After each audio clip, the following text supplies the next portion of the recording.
कलाम मुक़द्दस में से आज की हमारी तिलावत ईशाया नबी का सहीफ़ा, उसका 60वां बाब, उसकी पहली आयत से 6ठी आयत तक। उठ मुनव्वर हो, क्योंकि तेरा नूर आ पहुंचा और खुदावंद की तजल्ली तुझ पर तलू है। क्योंकि देख, तारीकी ज़मीन पर छाई हुई है और कौम पर अंधेरा है, लेकिन तुझ पर खुदावंद तलू है और उसकी तजल्ली तुझ पर जाहिर है। और कौमें तेरे नूर की तरफ और सलातीन तेरी रोशनी की चमक की तरफ चलेंगे।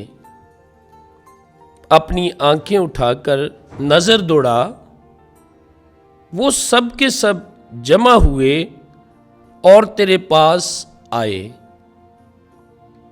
तेरे बेटे दूर से आ रहे हैं और तेरी बेटियां गोद में उठाई हुई हैं।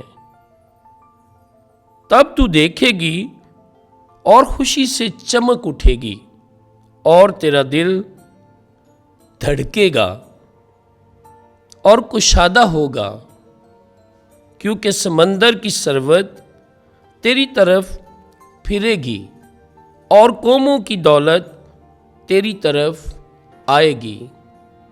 ऊंटों की कसरत तुझ पर फैलेगी, यानी मदियान और इफ़ा की सांडनियाँ। वो सब सबा से आकर सोना और लुबान ला रहे हैं। वो खुदावंद की हमद के मुबश्शिर हैं। पाक कलाम के पढ़े और सुने जाने पर खुदावंद की बरकत हो, खुदा का शुक्र हो।